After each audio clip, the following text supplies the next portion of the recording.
Olá pessoas, sejam bem-vindos a mais um vídeo do Carros em Foco. Meu nome é Anderson, sou engenheiro mecânico formado pela Federal do Ceará. Esse negócio de fazer vídeo tomando café é meio foda, certo?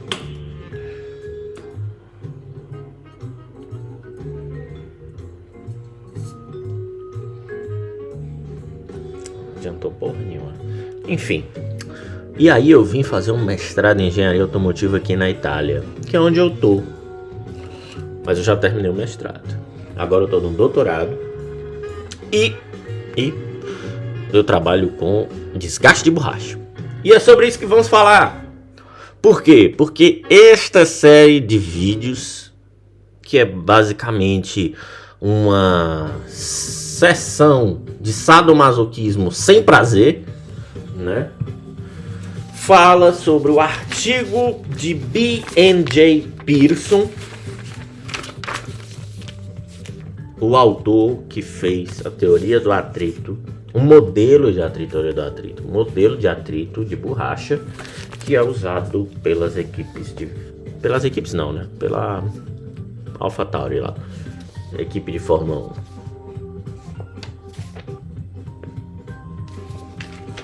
Hoje vamos continuar o vídeo da aula passada, do vídeo passado. Continuar o vídeo do vídeo passado, né? E a gente parou. Onde foi que a gente parou? Qual foi? Ah, sim. A gente parou. A gente escreveu o Power Spectral Density, como você pode ver aí, a última equação escrita. E paramos no Topic Slide Friction na página 3846. Nessa página tem 3 plots que são muito interessantes. Esses plots eles relacionam a densidade espectral com o vetor onda. Deixa eu só dar uma limpada aqui na tela do iPad aqui, certo? Do vetor onda. Beleza. Aí, o que é que sucede? Certo? Deixa aqui 100% de zoom. Ok. A gente viu aqui como calcula o Power Spectral Density. Certo? Power Spectral Density é dado pelo parâmetro C em função do vetor onda Q. E já começou a querer cair no chão. Aí cai no chão, aí quer os direitos humanos. C é igual a em função de quê? Aí eu vou pegar isso aqui, vamos dar uma reduzida de tamanho, deixar bem aqui. E esse outro pífio aqui. Não estou gostando dessa música. Muito agitada, está agitando minha cabeça. Vou botar aqui, certo? E aqui também é o Power Spectral Density CQ. Geralmente isso é dado em logaritmo, né? Isso é dado em logaritmo. E o primeiro plot a gente vai correlacionar o Power Spectral Density com o... Na verdade todos são o mesmo plot, né?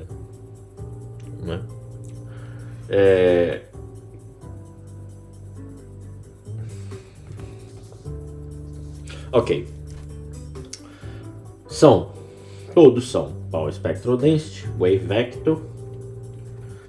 O primeiro para uma superfície self-affine fractal, em que o meu vetor onda Q0 ele é da mesma ordem de magnitude de 2π dividido por L, e o outro Q, o outro é a mesma coisa, só que quando o meu wave vector ele é maior do que Q0, certo? Primeiro caso, eu tenho aqui 2π sobre L, certo? Então, a densidade espectral é bem alta, bem alta, e aí ela desce assintoticamente, né, até zero, à medida que o vetor onda aumenta, certo?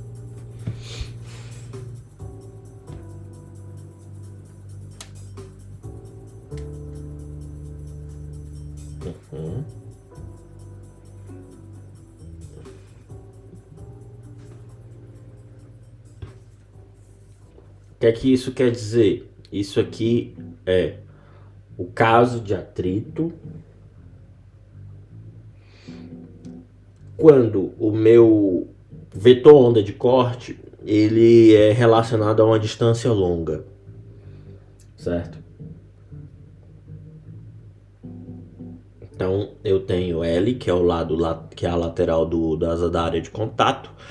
Se tô pegando uma borracha e deslizando ela sobre uma superfície rugosa, é a lateral da borracha. Se for um pneu, é a lateral do biscoitinho, certo? Da banda de rodagem. Não tem os sucos, né? Aí não tem os biscoitinhos, né? Então a lateral de um cubinho daquele ali, da banda de rodagem, certo? Se for um limpador de para-brisa, a espessura da ponta do limpador de para-brisa. Por aí vai. Certo? Esse é o primeiro caso quando o L é longo, certo? Certo? Longas distâncias.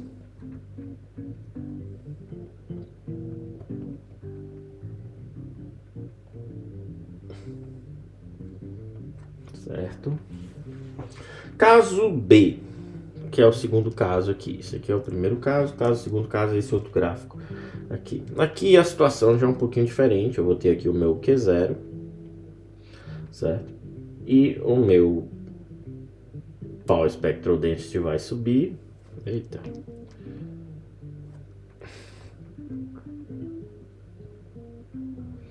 Né? Vai subir e depois cair assintoticamente até zero, certo? Esse caso B, certo? De novo, uma superfície autoafim, espectral, autoafim fractal, né? Mas meu vetor onda aqui ele é maior do que Q0, certo? Onde Q0 é independente da dimensão, certo? Ele é como vocês viram aqui, né? Certo? Só que Q0 não depende da dimensão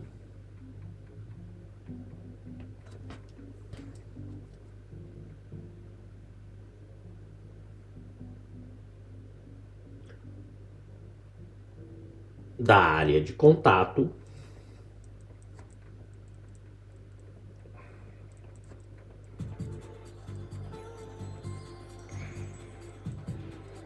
entre borracha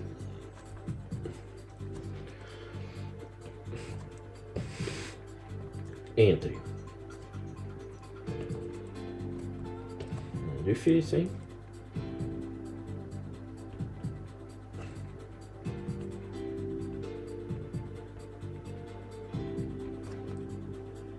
Borracha e substrato ou superfície, por aí vai. Só vamos mudar de cor disso aqui porque está muito. Vamos botar azulzinho para ficar mais colorido, né? Azulzinho de novo.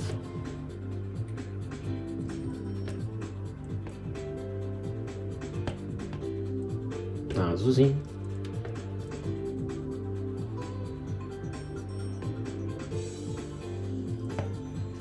Perfeito. Aí agora a gente vai para o outro gráfico, que é o último caso, que é o caso C, o terceiro caso, certo?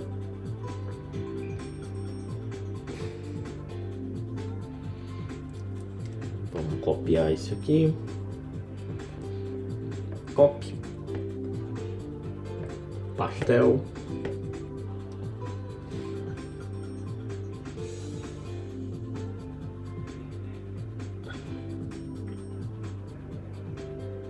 beleza.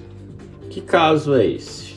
Bom, primeiro vamos apagar a curva, porque não é essa curva, certo? Paga aqui também, paga longas distâncias. E aí vou ter bem aqui no meio Q1.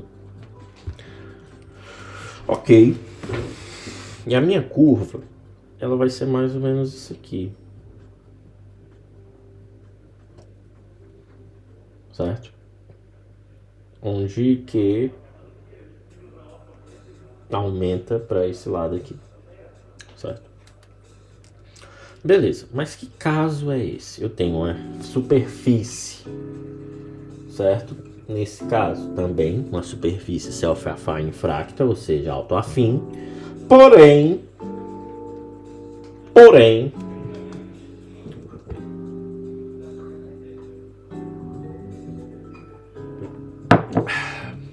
com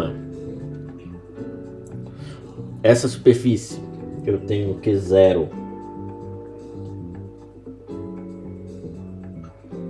Eu tenho que o meu comprimento de escala é dado por 2π dividido por Q1, certo? Que é o Q1 que a gente escreveu ali embaixo.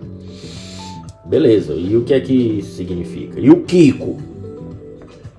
Bom, essa superfície ela é caracterizada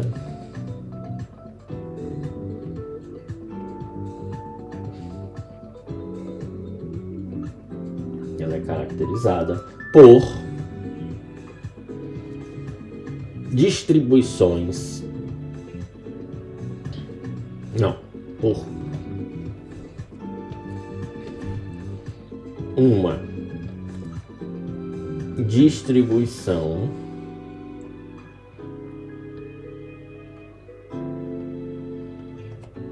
estreita, ou seja, bem restrita, certo? De comprimento de onda lambda 1 descrito por 2π dividido por Q1, certo?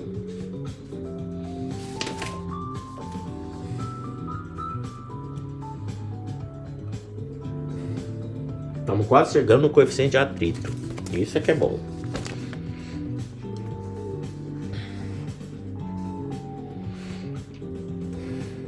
Ok, beleza. Então, esses gráficos ajudam a gente a entender essa equação aqui. Essa equação é o nosso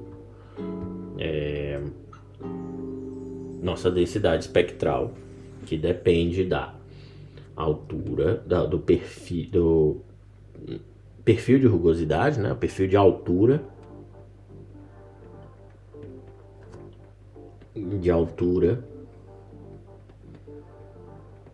das asperidades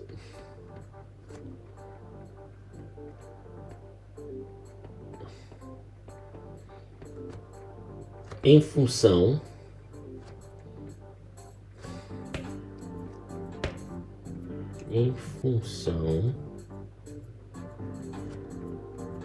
de XY, porque aquele X ali dentro é um vetor XY.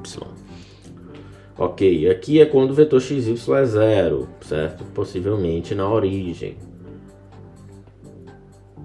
E nós temos a componente complexa e também a componente exponencial, que é dada pelo vetor onda e pela posição que eu estou na superfície, certo?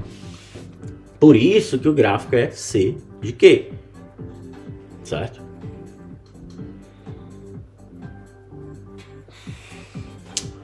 Ok, aí eu vou pegar essa equação, certo?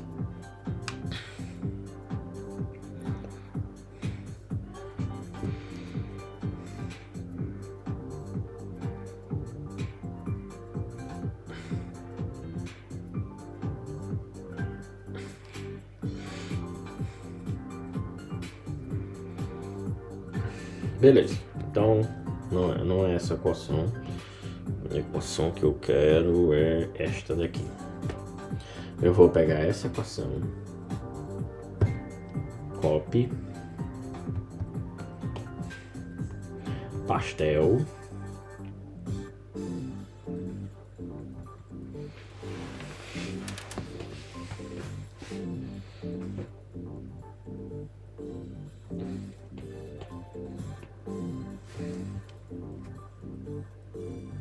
beleza, aí, beleza, ok, então vamos pegar essa equação na sua forma reduzida e substituir na equação da tensão de atrito, da distribuição de tensão de atrito, que é essa equação aqui. Essa equação aqui, ó. Essa brincadeirinha aqui. Essa equação pífia.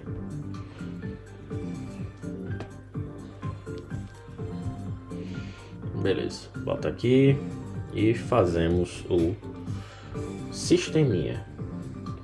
Beleza, vou substituir uma na outra, certo? E aí eu vou conseguir uma nova versão dessa equação de atrito, que é sigma F.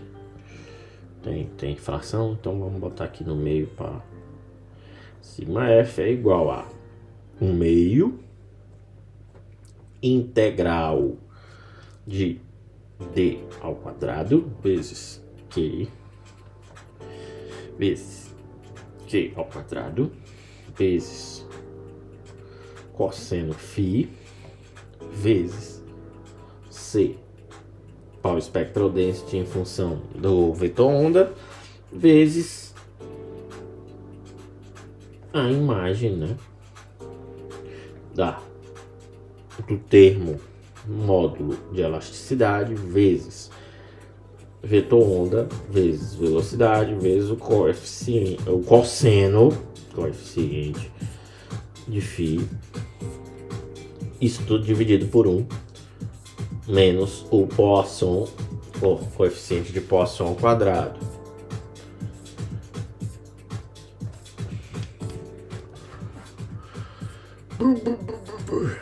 Certo?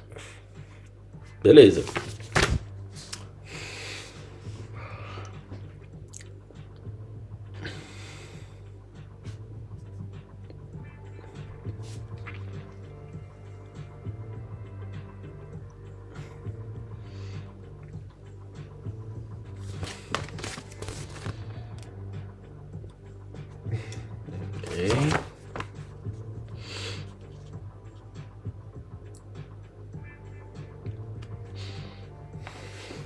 Tem uma coisa importante para definir nessa equação.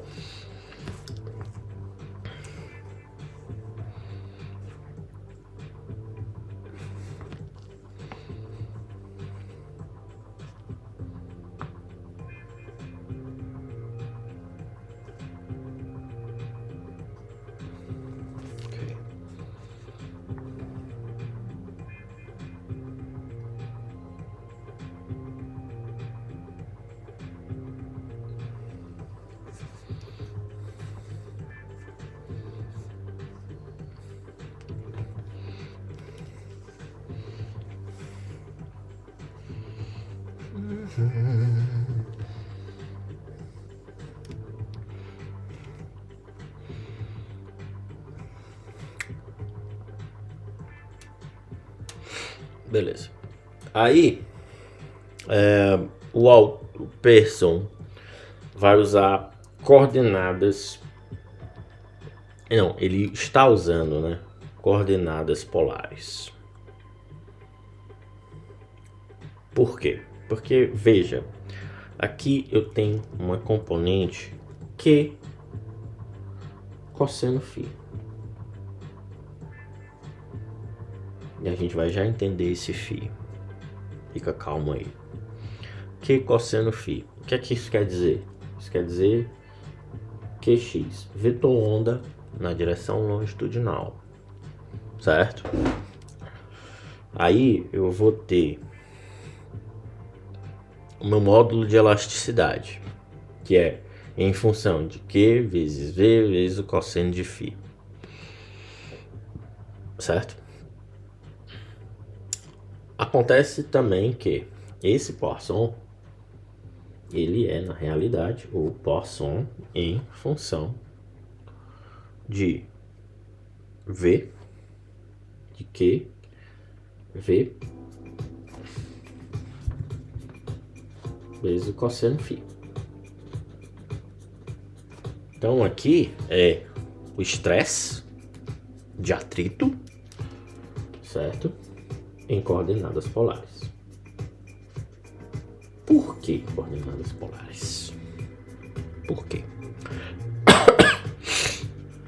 Né?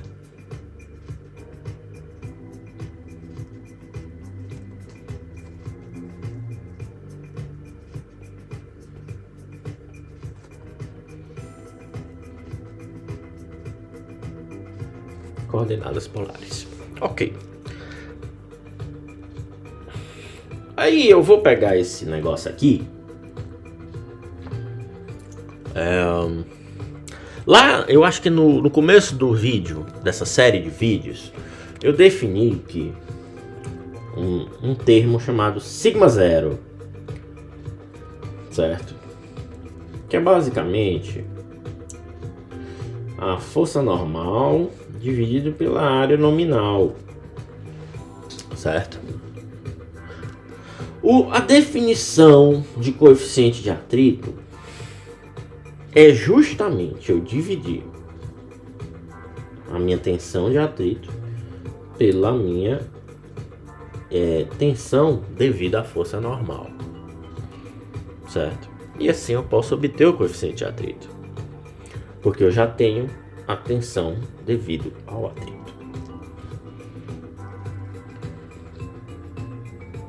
Logo,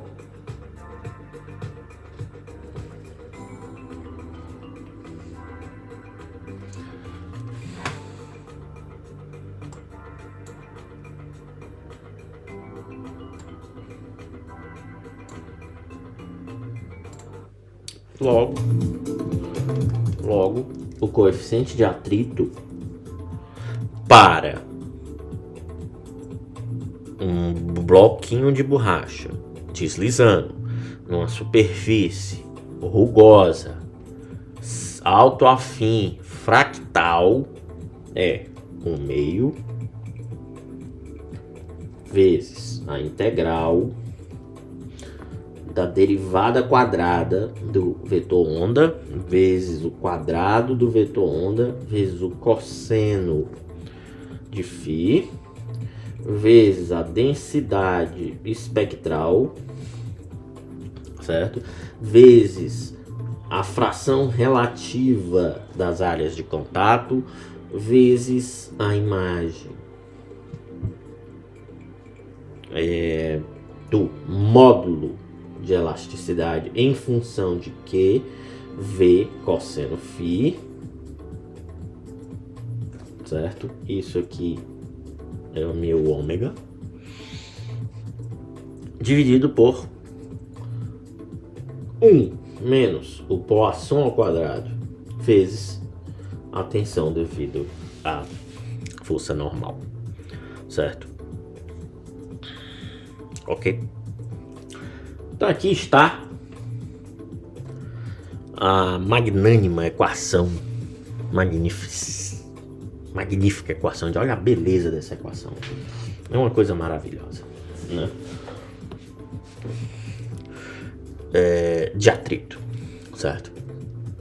Aí ele introduziu aqui o fator P, que eu já falei para vocês, que é a fração das áreas de contato, do que? Da área de contato real em relação à área de contato nominal, certo? Ele chama de fração da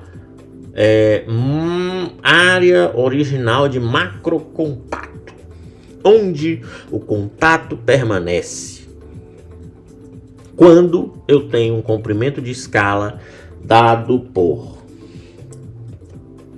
bora fela da puta, certo? Quando eu tenho um comprimento de escala dado por lambda igual a 2π sobre Q. Certo? Ok. Poisson, em geral, depende da frequência. Certo? Então, Poisson geralmente vem em função da frequência, como eu até falei antes. Certo?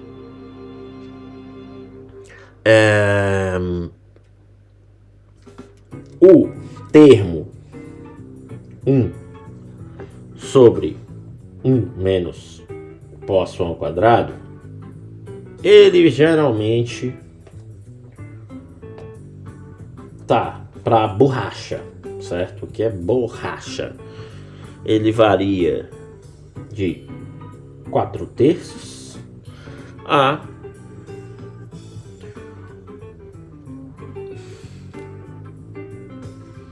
ok, melhor pôr assim mesmo. De 4/3, no caso 1,33. Ai, meu Deus do céu. 1,33, 1,19. Ele oscila dentro desse range, certo? E esse range, a gente vai explicar aqui o que ele significa, certo? Certo? Aqui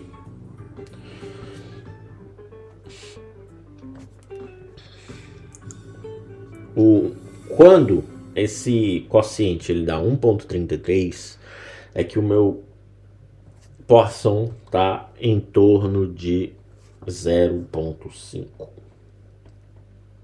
que corresponde à borracha na condição, porra, como é que eu posso dizer isso, né? Pai dos burros.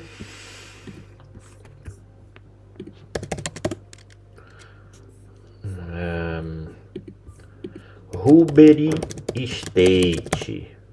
Estado emborrachado, é óbvio, né? Achei que tivesse algum nome mais...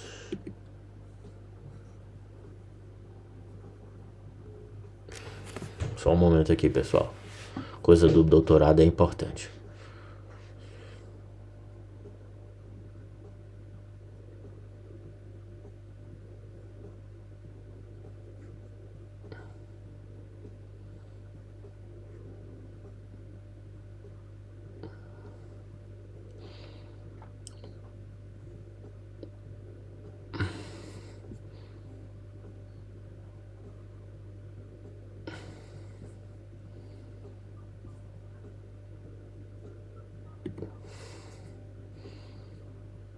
Só responder aqui, viu? Ai, vambora. Confia no projeto. Ok. Rubery State, estado emborrachado. Ok. Então, quando eu tenho 1,33, quer dizer que a minha borracha ela tá no estado emborrachado. O Rubery State.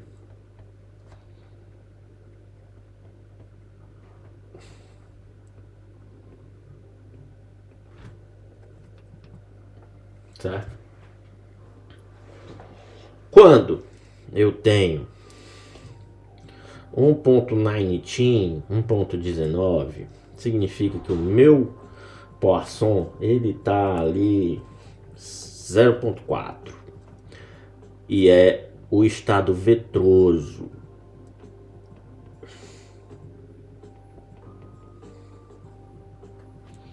Certo?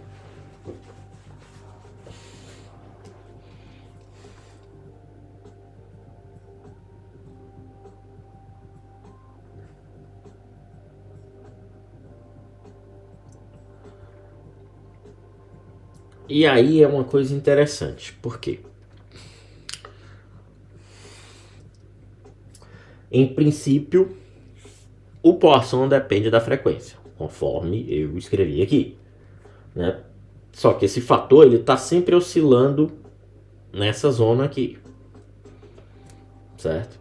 Pode ser 1.33, pode ser 1.19. Certo? E aí o que acontece? Isso permite que se diz que a dependência da frequência, a influência da frequência,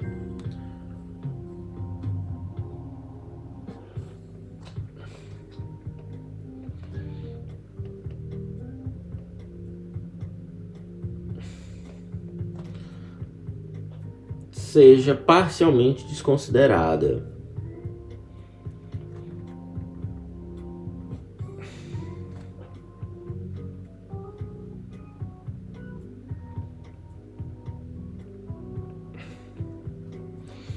Certo?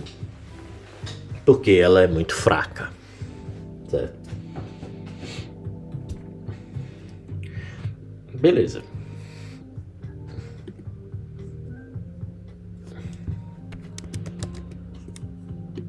Só um momento. Seria a máquina.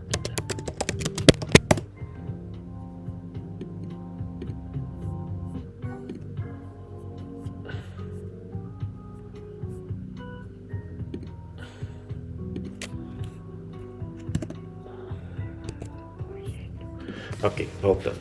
Certo? Coisas de laboratório. Então, uma vez que a minha equação, essa equação aqui,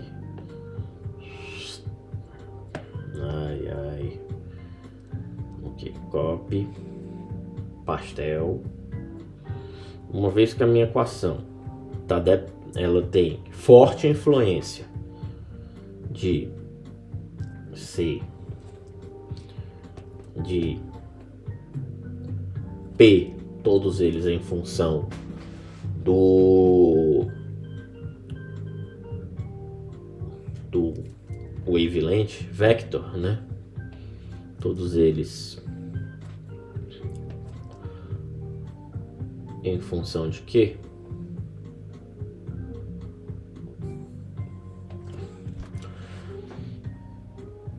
Eu posso atualizar essa equação.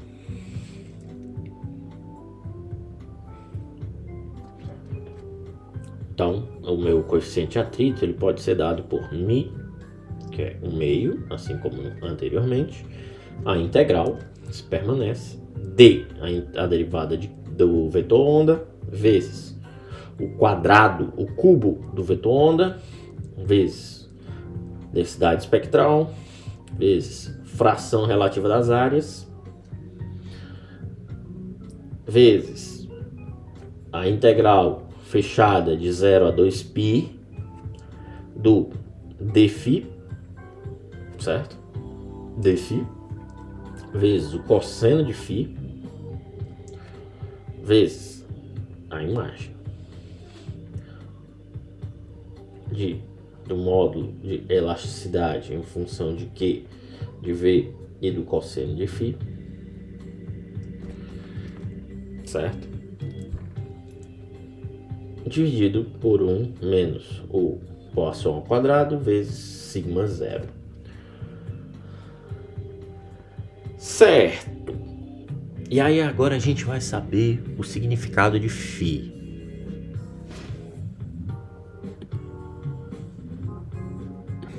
Certo? O significado de φ.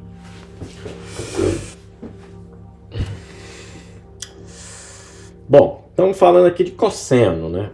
Então, a gente vai ter valores ali que são 0, valores que são 1. Certo? Basicamente, de 0 a π sobre 2. Então, essa equação, ela vai se reduzir bastante quando o cosseno de φ for o cosseno de 90 graus, de π sobre 2. Vai a 0, elimina o termo aqui, certo? E a gente tem uma redução no coeficiente de atrito. Por quê? Certo? O nome disso é é perfil de rugosidade do cosseno, certo?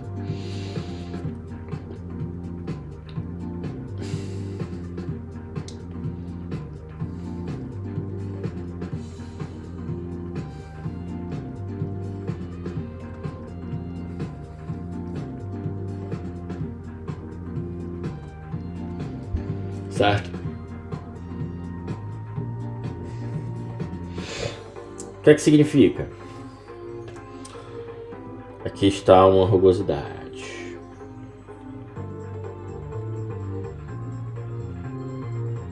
Certo?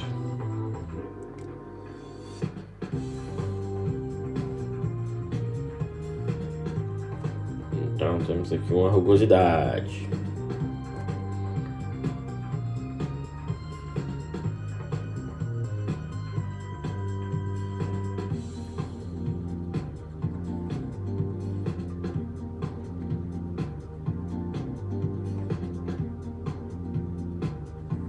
Certo? Perceba, tem aqui uma rugosidade. Beleza. Nesta superfície rugosa, eu tenho uma velocidade nesse sentido, V. E é importante deixarmos claro,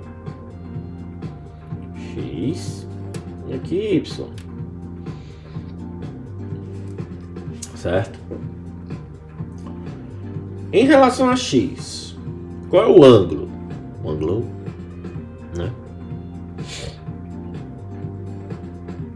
Ou em relação a Y, né?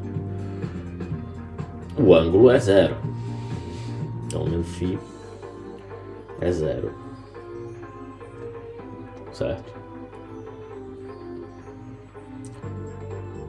Característica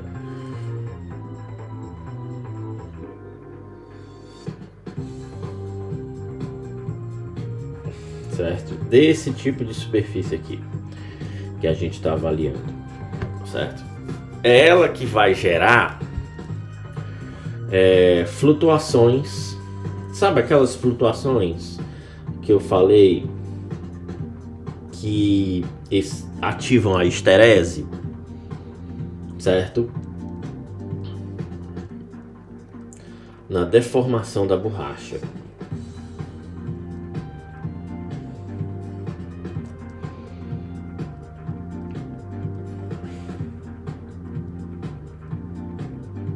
Certo? Flutuação na deformação da borracha. É essa superfície que causa esse tipo de coisa. Certo? Mas aí, o meu φ, ele fica... Se eu tenho um φ que é π/2, 90 graus, então eu vou ter uma superfície mais ou menos assim. Esse mesmo caso aqui, né?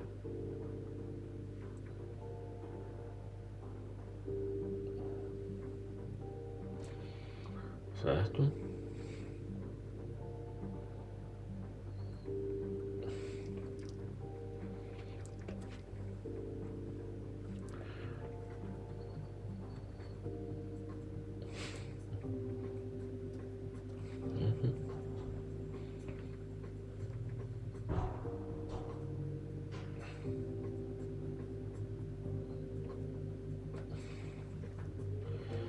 E o que é que significa isso aqui, essa superfície aqui?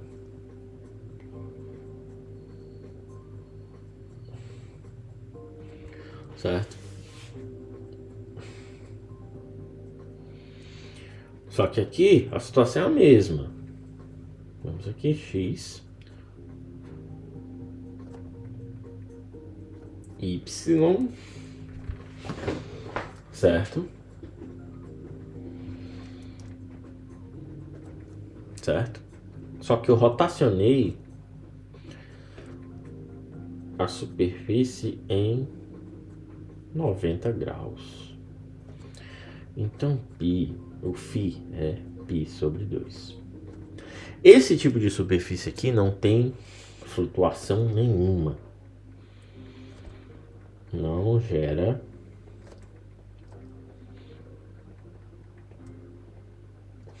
flutuação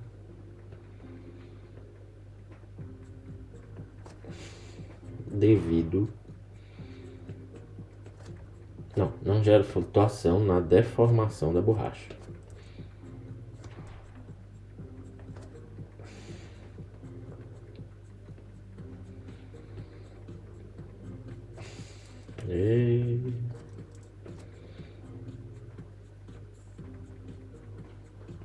A deformação da borracha. Não tem essa flutuação aqui. Certo?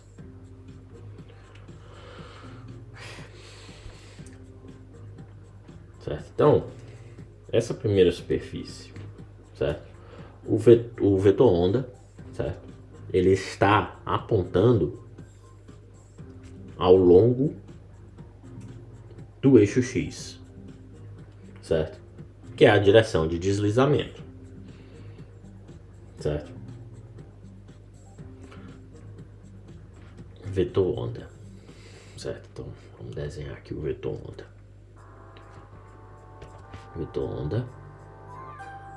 Que não, imbecil. Aqui o vetor onda. Vetor onda. Certo?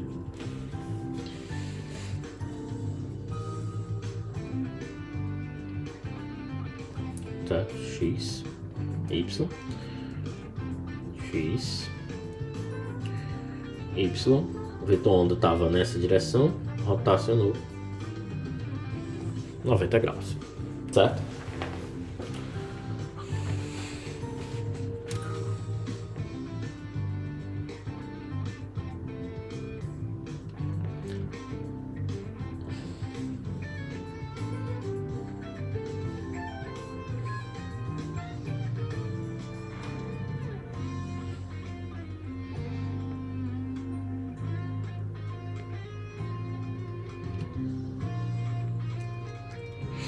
Esse é um tipo de superfície que não contribui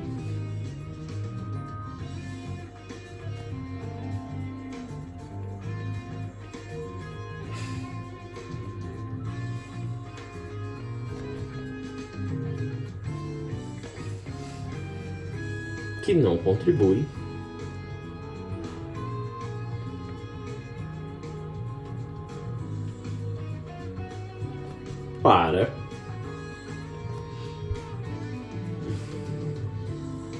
o atrito da borracha.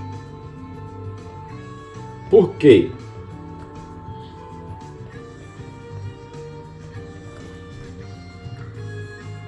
Porque nesse modelo aqui, o Pearson está trabalhando com um atrito que é através da excitação da borracha devido a deformações oscilatórias que ativam a esterese, o atrito interno.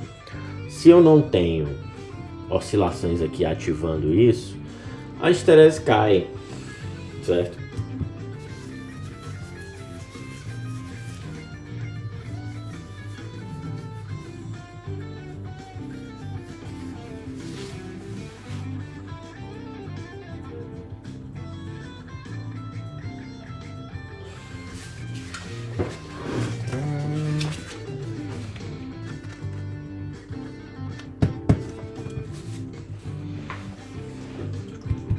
Comentário importante.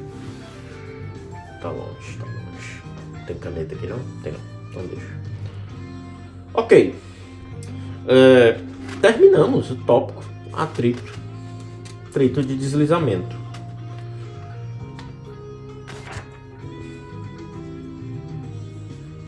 O próximo tópico é teoria do contato para superfícies aleatoriamente rugosas. Então, contact theories.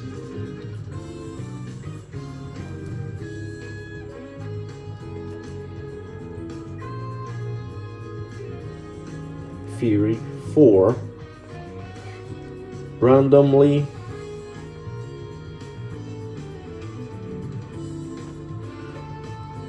rough surface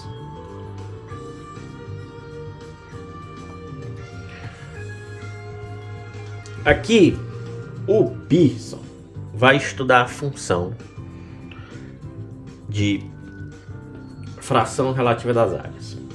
É interessante notar aqui que essa função ela já tem um tempo que ela existe. Se eu não me engano, ela já vem dos trabalhos de Greenwood, que é um trabalho mais antigo, certo? Então tenho aqui a fração relativa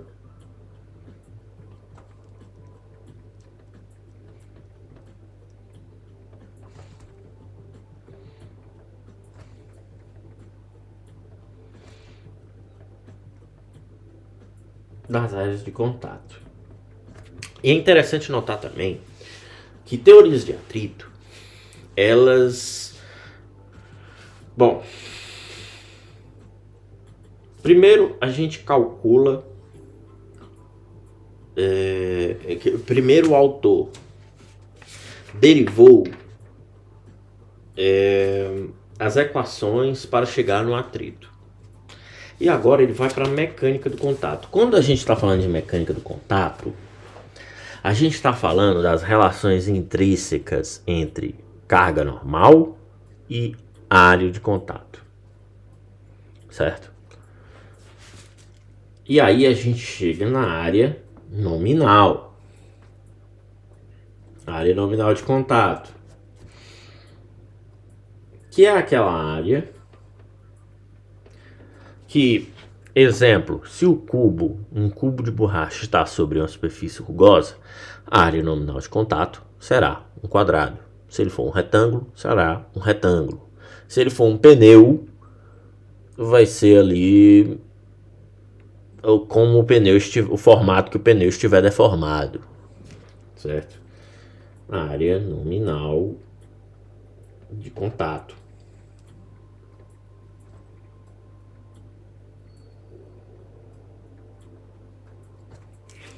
Certo? A zero. E aí eu tenho a minha carga normal. Geralmente não se diz carga normal, se diz carga, né? Porque pode ser que seja uma força no outro sentido, né? Se for um retentor, não é necessariamente uma força normal. Mas vamos lá. Fn. E Fn ele é igual a sigma zero vezes A0, onde sigma zero é a pressão de contato ou o estresse de contato, a tensão devido ao contato, né? Então temos aqui, né, a força normal.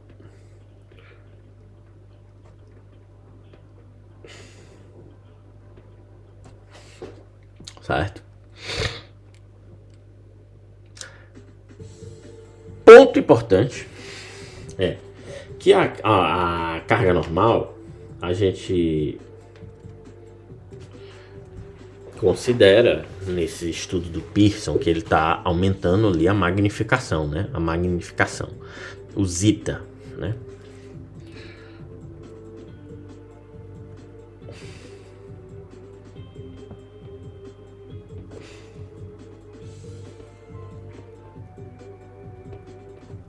Ele está aumentando, então ele tá ampliando aqui a visão, né, para ver as rugosidades. Então, mas nisso se assume que a carga não pode se alterar ao longo desse estudo em escalas mais curtas, certo? Então, se eu tenho um sistema no qual lambda, que é o meu comprimento de escala, é L, nossa comprimento característico, dividido pelo comprimento, pelo a magnificação, né? Ou exatamente pela magnificação, certo? Eu já sei que L, ele tá ali, ele nesse caso, tem a ordem de magnitude do diâmetro da área de contato nominal, certo? Isso se for um se a área for redonda, né? Então, certo? Então, consideramos aqui. Então, sabemos que o vetor onda, certo? Que é o vetor de corte, né, no caso. Então, o vetor de corte, o limite vai ser o L, né? Então, é o que? 2π dividido por L. Logo, o vetor onda convencional, o vetor onda será dado, ele vai variar o vetor onda. Aqui é o de corte, o L, mas o vetor onda que a gente plota no gráfico, né? A variável vetor onda, ela vai variar em função de L de acordo com a magnificação, certo? Que se for 1, Q é igual a QL, como a gente viu ali antes, certo?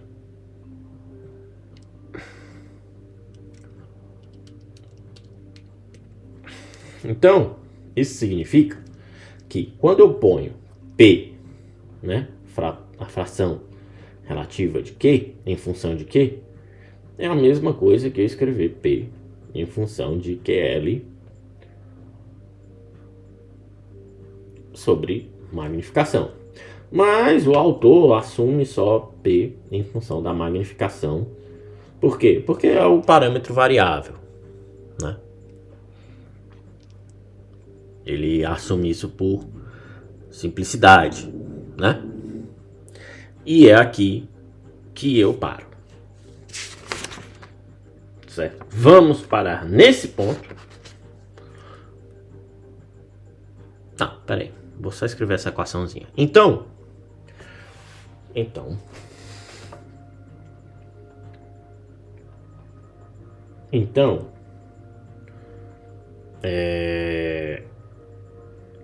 a pressão média na área de contato, pressão imbecil,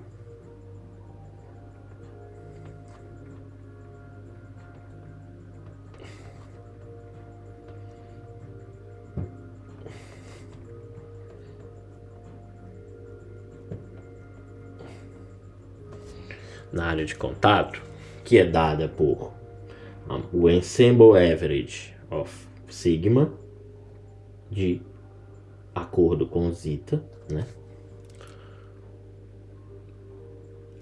Na área de contato em uma dada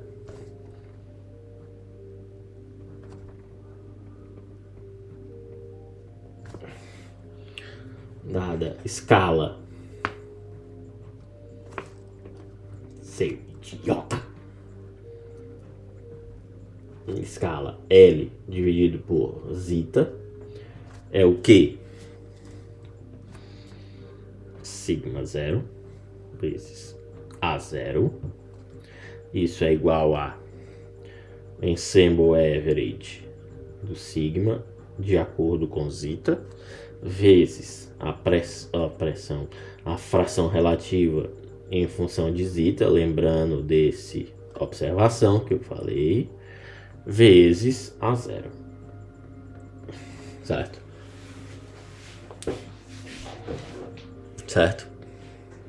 Logo,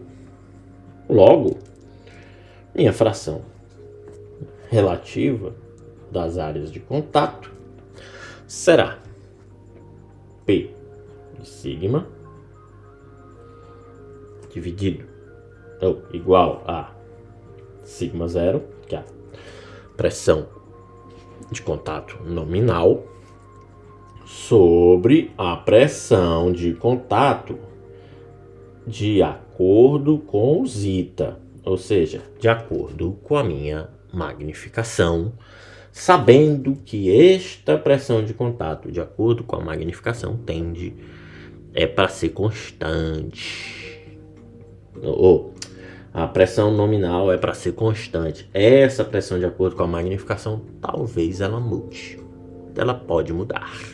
Ela provavelmente vai mudar, certo?